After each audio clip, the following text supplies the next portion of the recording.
Commander Park Ji-woo rubbed his tired eyes as he stared at the strange blue light dancing across the holographic display. The Terran Deep Space Communications Center was usually quiet during the night shift, but tonight was different. For the past 3 hours, the same mysterious signal kept repeating, filling the room with eerie alien sounds that made his skin crawl. The translation computer worked frantically, trying to decode the message. Strange symbols flashed across multiple screens while electronic beeps and chirps echoed through the facility.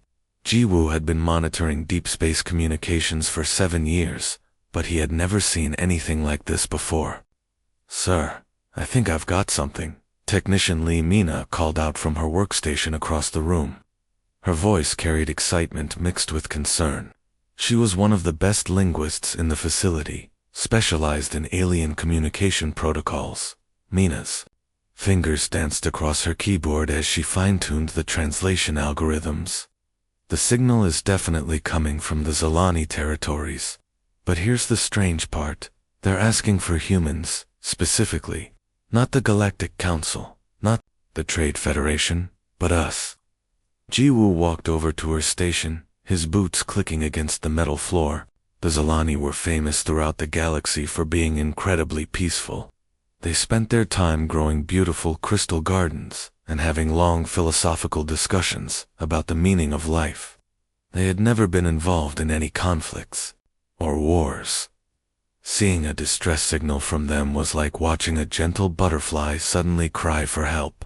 "That doesn't make sense," Ji-woo muttered, studying the readouts. "The Zalani barely even acknowledge we exist. Most of the older alien species still think we're too primitive to matter in galactic politics." The translation matrix finally clicked into place, and clear words appeared on the screen. Mina read them aloud, her voice growing more serious with each word. "To the humans of Earth, we send this desperate message. Our beautiful worlds are burning. The Kithara Empire attacks us without mercy. They destroy everything we have built over thousands of years. We remember your ambassador's kindness during the trade summit last year. Please, if your species has any military power at all, we beg you to help us. We are dying." Ji-woo felt his blood run cold. The Kithara Empire was notorious throughout the galaxy for their brutal expansion tactics. They used living biomechanical ships that could absorb other vessels, growing stronger with each victory. Most civilizations avoided them completely, preferring to give up territory rather than face their terrifying fleets. "Run a verification scan," Ji-woo ordered. "Make sure this isn't some kind of trap or fake message." Mina's fingers flew across her controls. "All authentication codes check out, sir. This is definitely coming from Princess Vara's personal communication array on Zalani Prime. The quantum signatures match perfectly." The weight of the situation hit Ji-woo like a punch to the stomach. A peaceful species that had never hurt anyone was being slaughtered, and somehow they thought humanity might be able to help them. The irony wasn't lost on him. The same species that most aliens considered barely civilized was being asked to play savior. Without hesitation, Ji-woo activated the emergency communication line to Fleet Command. His hands shook slightly as he entered his authorization codes.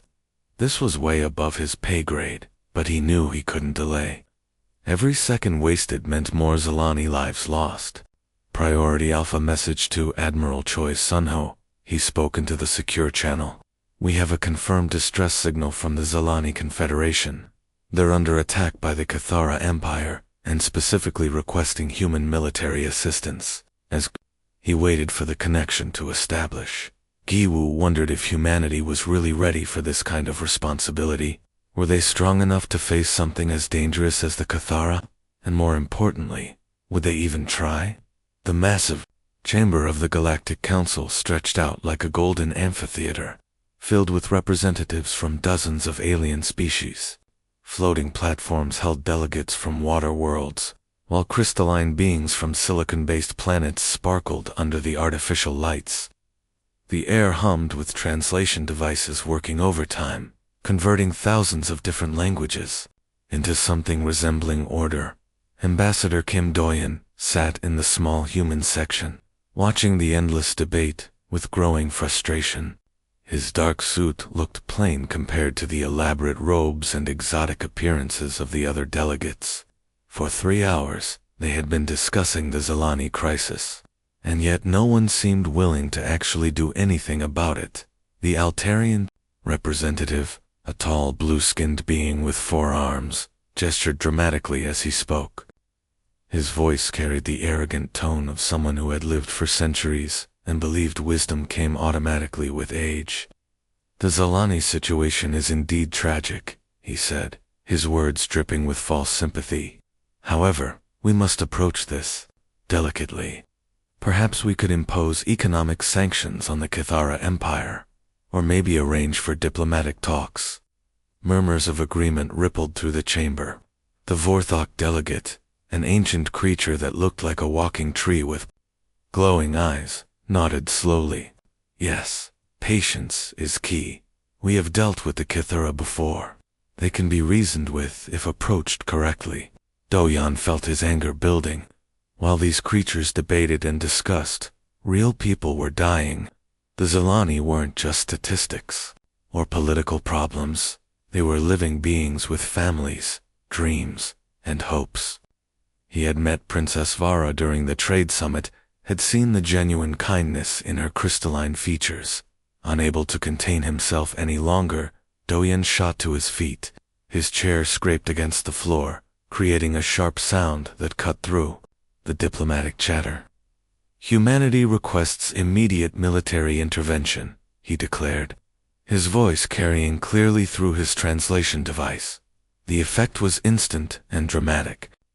The enormous chamber fell, completely silent, as if someone had pressed a mute button on the entire galaxy. Thousands of alien eyes turned to stare at the lone human standing among them. For a moment, you could hear the gentle hum of the air recycling systems.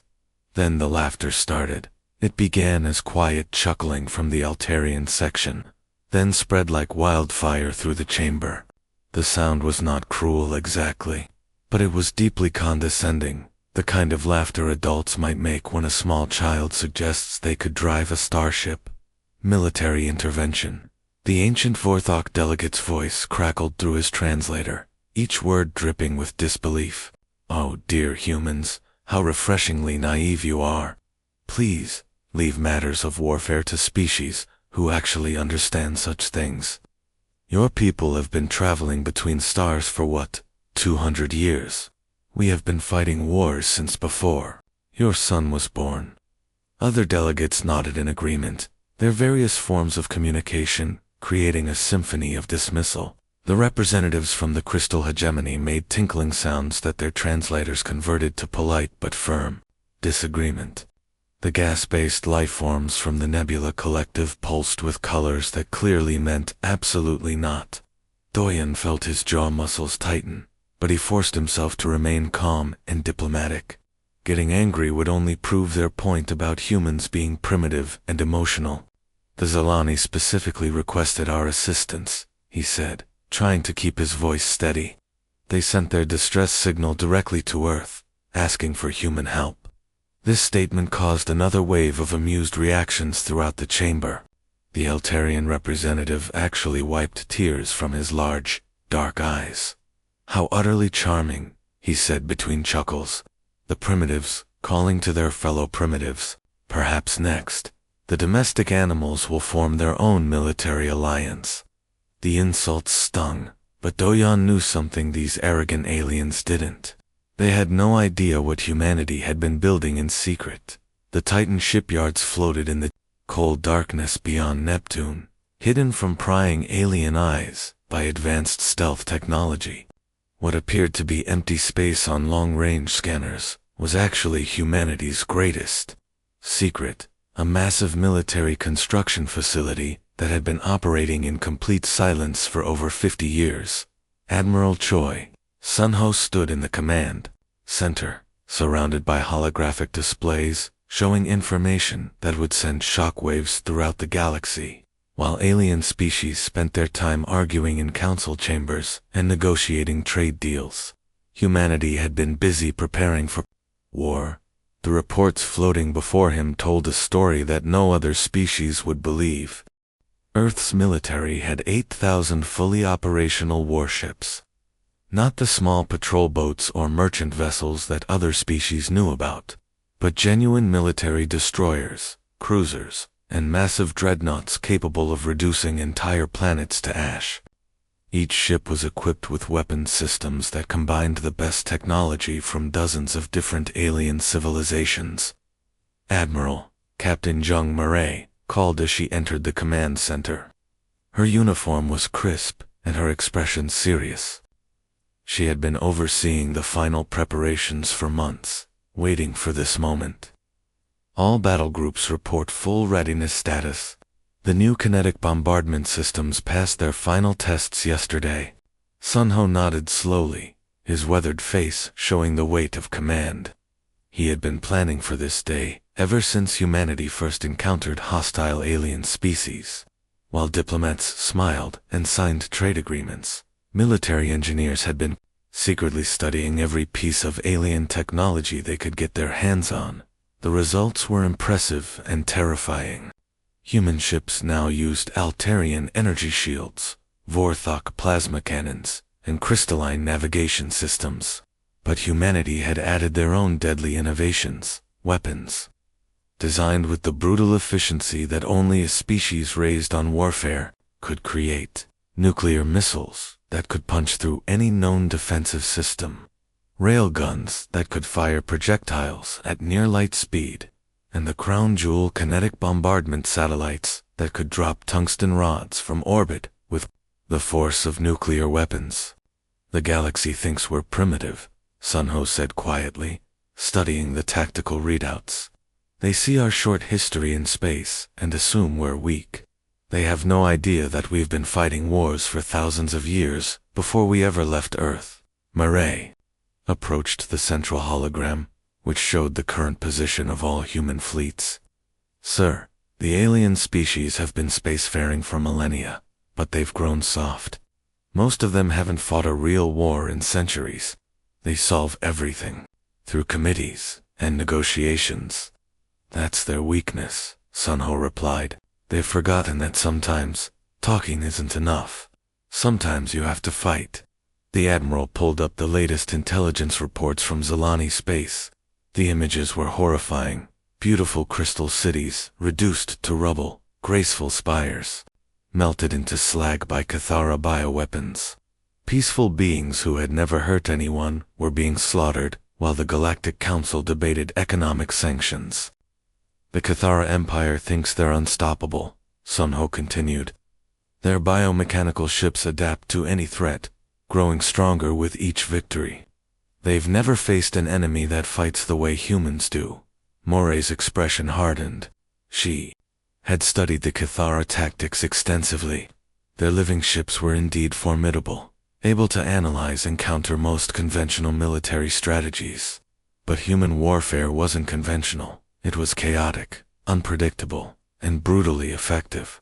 Signal all fleet commanders, Admiral Sun Ho ordered, his voice carrying the authority of absolute command. Operation Guardian Angel is authorized. It's time to show the galaxy what happens when you threaten innocent people. Captain Murray smiled, coldly, her hand moving to the communication controls. Finally, she whispered, "Time to remind everyone why you don't mess with humanity." Princess Vara stood on the highest balcony of the Crystal Palace, watching her beautiful world die before her eyes. The sky that had once sparkled with the gentle light of 3 moons was now filled with nightmare ships that looked more like living creatures than machines. The Cathara biovessels moved through space like giant insects, their hulls pulsing with veins of sickly green light. Below her, the magnificent crystal cities that had taken thousands of years to grow were being systematically destroyed. The singing towers, which had filled the air with harmonious music for centuries, now lay in shattered pieces across the golden plains. The great library, containing the wisdom of her people spanning 50,000 years, was nothing but glowing slag. "Princess, "We must move to the emergency bunkers," urged Captain Yoon of her personal guard. The normally calm Zilani warrior's crystalline features showed cracks of stress, his blue skin pale with fear, but Vara couldn't look away from the horror unfolding above them. A Zilani defense cruiser, one of their most advanced ships, was being consumed by a Cathara harvester. She watched in sick fascination as organic tendrils shot out from the bioship, wrapping around the smaller vessel like the tentacles of some deep-sea monster. Where the tendrils touched, the Zilani ship's hull began to dissolve, its materials being absorbed into the enemy's body. The worst part was that the Cathara ships were getting bigger and stronger with each vessel they consumed. What had started as a fleet of medium-sized biocruisers was now a collection of massive dreadnoughts, gorged on Zilani technology and growing more powerful by the hour. "My lady," her personal aide, Kira whispered urgently from behind her. The young voice trembled with barely controlled panic. "The main communication array is taking heavy damage. The engineers say we have maybe 10 minutes before it fails completely. If you want to send another message." Vara nodded sadly. She had been sending distress signals to every known species in the galaxy for 3 days. The Altarians had responded, with sympathy but no help. The Vorthok had offered to negotiate with the Cathara after the attack was over. The Trade Federation had promised to consider economic sanctions at their next quarterly meeting. Only the humans had seemed genuinely concerned, but everyone knew they were too primitive to have any real military power. Still, she remembered Ambassador Kim Do-yoon from the Trade Summit. Unlike the other diplomats who had treated her people like curiosities, he had shown genuine interest in Zilani philosophy and culture. He had even learned to speak a few words in their ancient language. With shaking hands, Vara activated the emergency beacon one final time. She knew this was probably pointless, but she had to try. "Humans of Earth," she began, her voice carrying across the void toward the distant blue planet. "We know you may never receive this message. Our beautiful cities are falling. Our people are dying or fleeing to the deep shelter caves. The Cathara show no mercy to anyone." An explosion rocked the palace as another section of the city's shields failed through the crystal walls. She could see Cathara ground forces, horrible combinations of machine and flesh, pouring through the breach. "If anyone in the galaxy remembers the Zilani," she continued, tears streaming down her face, "please remember that we believed in peace above all else.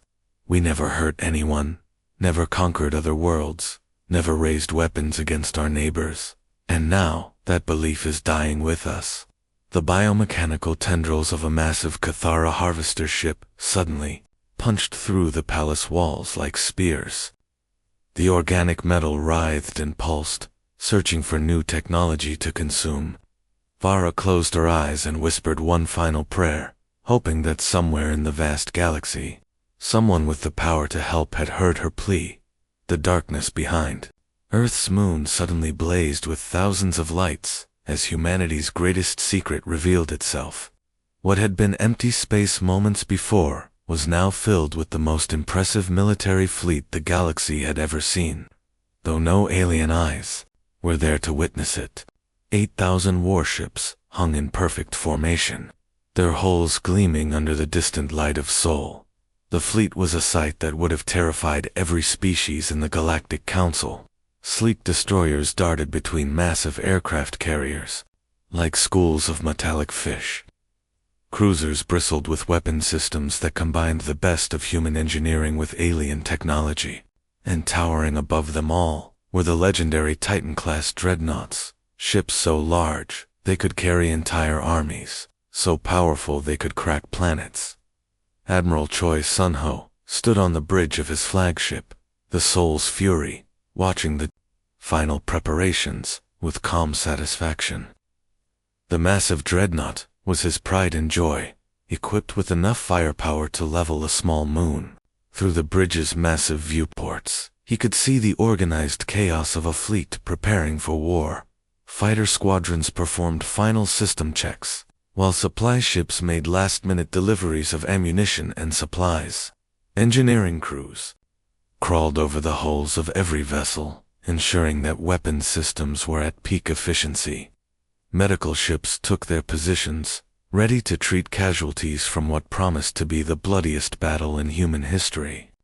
"Admiral," Captain Ojina called from the tactical station, her voice professional, despite the magnitude of what they were about to attempt. She had served under Sunho for 12 years, and had never seen him back down from a fight, no matter how dangerous. "All battle groups report full readiness.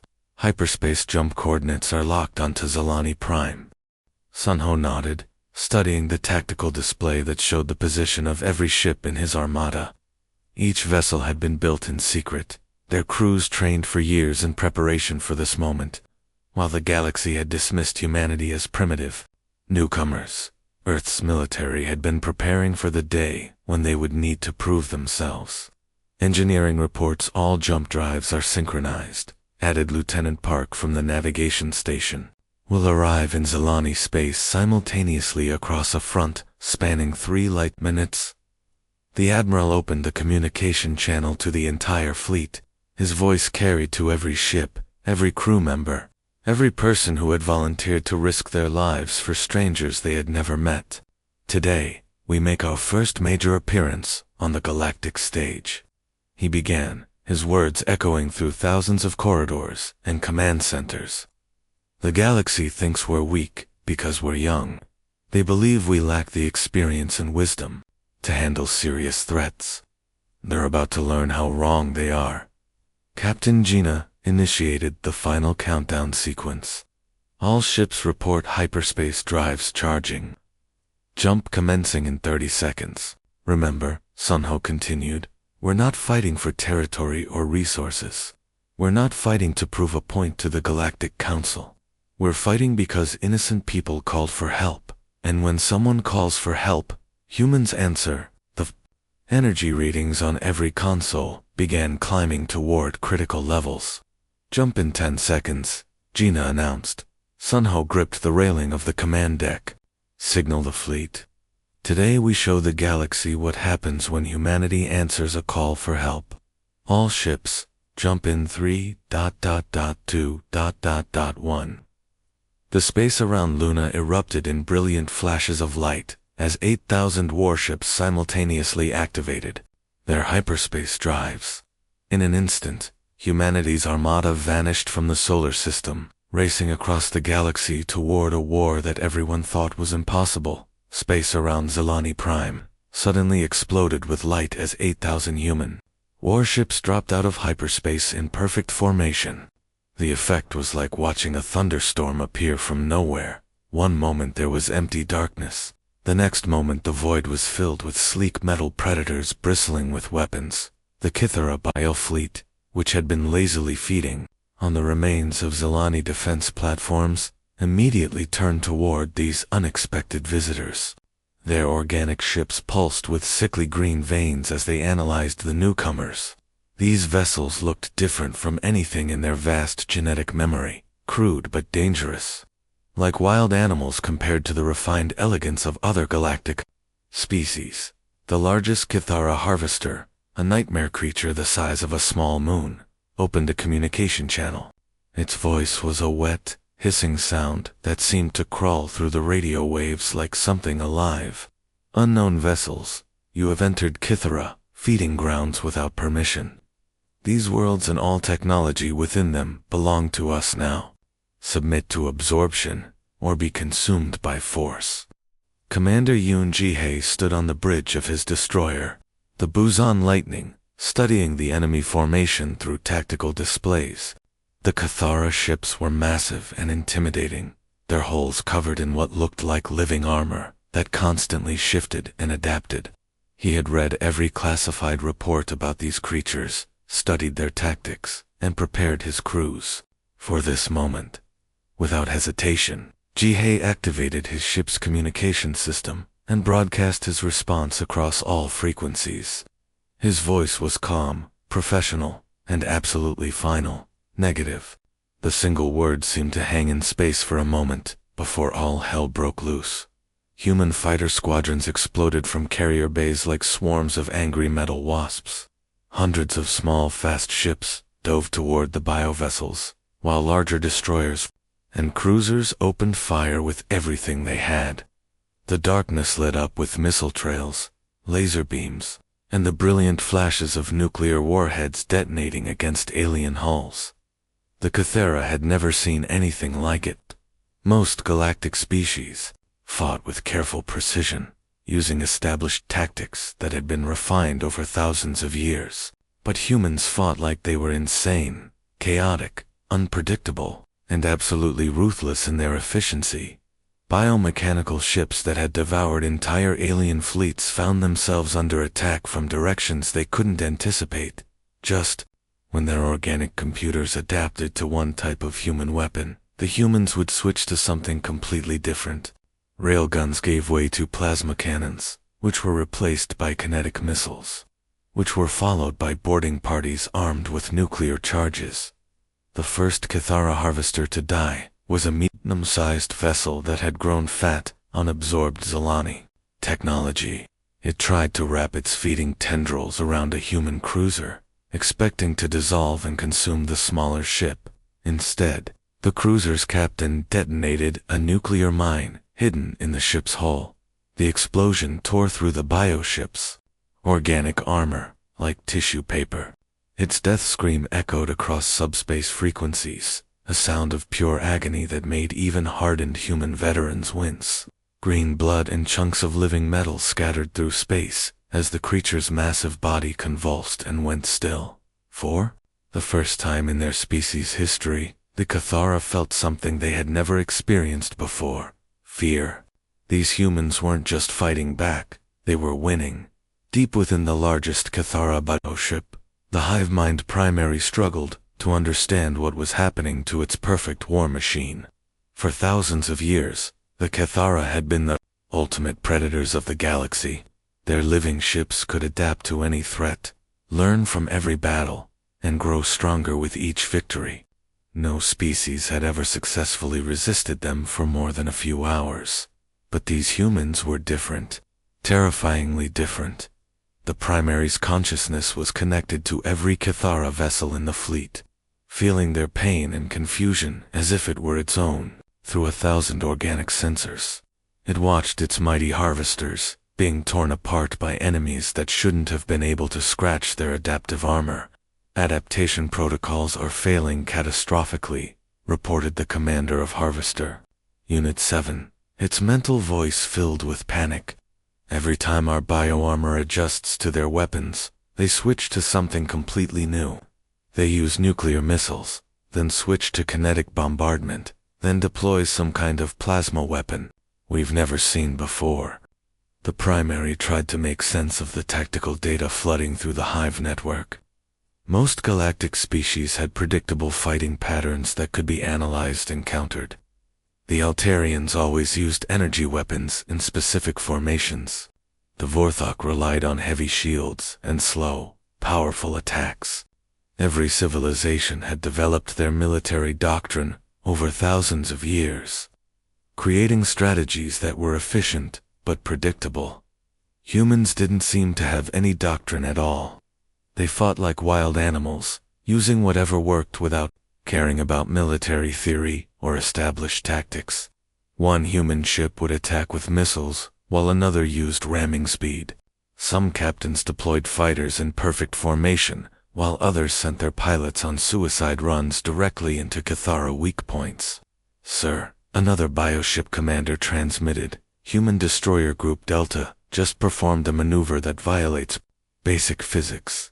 They're using their engines in ways that should tear their ships apart, but somehow, it's working." The primary watched in growing horror as another of its harvesters died under human fire. This one had been struck by what humans called a kinetic bombardment, essentially a massive tungsten rod fired at incredible speed.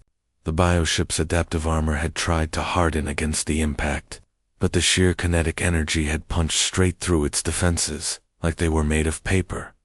What truly terrified the primary was the absolute viciousness of human combat. Other species fought wars to achieve specific goals, territory, resources, or political advantage. They would negotiate, retreat, or surrender when the cost became too high. But humans seemed to fight with a kind of righteous fury that the Cathars had never encountered before. These creatures are not fighting for conquest, the primary realized with growing dread. They're fighting because they believe we are wrong. They want to destroy us completely. Another harvester screamed across the hive network as human boarding parties detonated nuclear charges inside its bio-corridors. The primary could feel the ship's agony as its living hull was consumed by atomic fire. Signal immediate retreat from the primary feeding zone, the primary commanded, its mental voice carrying undertones of fear. We must withdraw and study these humans before engaging them again. We need time to understand how they fight. But as the surviving Cathara ships turned to flee, they found their escape routes blocked. Captain Beijiho's destroyer squadron had somehow anticipated their retreat and positioned themselves perfectly to cut off the biofleet's exit. More human ships continued, arriving through tiers in hyperspace, their numbers seeming endless. For the first time in their species' history, the hunters had become the hunted.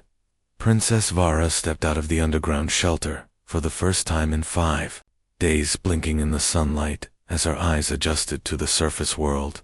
What she saw made her stop in complete amazement. Where she had expected to find smoking ruins and Cathara occupation forces, she instead found something she never could have imagined: human soldiers. Still wearing their battle armor, were carefully distributing medical supplies to injured Zilani civilians. These warriors who had just finished destroying the most feared military force in the galaxy were now gently helping elderly Zilani to their feet and carrying wounded children to makeshift hospitals. One human medic, his uniform stained with both alien and human blood, was carefully tending to a Zilani woman whose crystalline arm had been shattered by Cathara weapons. He worked with the same gentle precision that Vara had seen Zilani healers use, treating the alien patient as if she were his own sister. "Careful with the crystal fragments," the medic said softly, his translator converting his words into perfect Zilani. "I know it hurts, but we need to clean the wound properly before we can apply the healing gel." All around the damaged city, similar scenes were playing out. Human engineers worked side by side with Zilani craftsmen, studying the broken crystal structures and figuring out how to repair them. The humans didn't try to impose their own building techniques. Instead, they asked questions, learned the traditional methods, and adapted their advanced tools to help restore the city exactly as it had been before. "Princess," a voice called from behind her. Vara turned to see a young human officer approaching with respectful caution. Lieutenant Seo Jimin wore the uniform of the human fleet, but her expression was kind rather than triumphant. "Admiral has requested your presence aboard the flagship when you're ready." He wanted to discuss the situation and see how we can help with the reconstruction. Vara nodded slowly, still trying to process what she was seeing. "Your people," she said, her voice filled with wonder. "You actually came. After the Galactic Council dismissed your ambassador, after they laughed at your offer to help, you still came all this way to save us." Lieutenant Jimin's expression hardened slightly, a flash of anger crossing her features. "The Galactic Council doesn't speak for humanity, Princess. Those politicians care more about their own status than about saving lives. When someone calls for help, real humans answer that call." A group of human soldiers walked past, carrying construction materials to help rebuild a damaged school. They nodded respectfully to the princess, but didn't stop their work. Vara watched them with growing amazement. "This is incredible," she whispered. "I expected ... I don't know what I expected. Maybe occupation forces, or demands for payment, or treaties that favor your species. But this," she gestured at the scene around them, "this is not conquest." "No," Jimin replied firmly, her voice carrying conviction that came from deep within her heart. This is what humans call doing the right thing. We didn't come here to take anything from your people. We came because you were in trouble and asked for help." A human medic nearby finished bandaging Azalani child's wounds and handed the little one a small toy, a tiny spaceship carved from earthwood. The child's face lit up with joy, despite everything that had happened. "We fight when we have to," Jimin continued, "but we'd rather build than destroy. We'd rather heal than hurt. That's what makes us human." Princess Vara felt tears forming in her crystalline eyes as she realized that the galaxy had been completely wrong about humanity. The Grand Chamber of the Galactic Council looked exactly the same as it had 2 weeks ago, but everything else had changed completely. The same ornate platforms held the same alien representatives.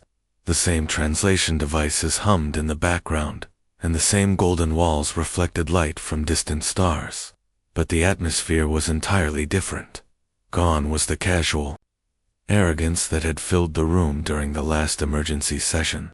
Gone were the condescending smiles and dismissive laughter. In their place was a tense silence that seemed to press down on everyone present like a heavy weight. Ambassador Kim Doyen walked into the chamber with quiet confidence, his simple human clothing standing out among the elaborate robes and exotic appearances of the other delegates. But this time, every single alien eye followed his movement with careful attention. The human who had been laughed at just days before was now the most feared person in the room. The news had spread across the galaxy faster than hyperspace travel. The Cathara Empire, the unstoppable force that had devoured countless worlds, had been completely destroyed by a species that most aliens still considered primitive. Their biofleets had been shattered, their survivors fled beyond the galactic rim, and their reign of terror was over. "The emergency session of the Galactic Council will now come to order," announced the chamber's automated system. But instead of the usual diplomatic chatter, complete silence filled the vast space. The Altarian representative, who had mocked humanity so cruelly before, now stood with obvious nervousness. His forearms trembled slightly as he activated his translation device. "The Council has reviewed recent events," he began, his voice careful and respectful. "We have decided to offer humanity a permanent seat on the Galactic Council. Your military capabilities clearly merit recognition among the major powers." Ambassador Doyan looked around the chamber slowly, meeting the eyes of delegates who had dismissed him as insignificant. When he spoke, his voice was quiet, but carried clearly to every corner of the room. "We didn't fight the Cathara to earn a seat at your table," he said simply. "We fought because the Zalani called for help, and no one else was willing to answer." The chamber fell into complete silence. Several delegates shifted uncomfortably in their seats, suddenly aware of how their earlier behavior must look in hindsight. "Humanity will accept the permanent seat," Doyan continued, his tone remaining calm and diplomatic.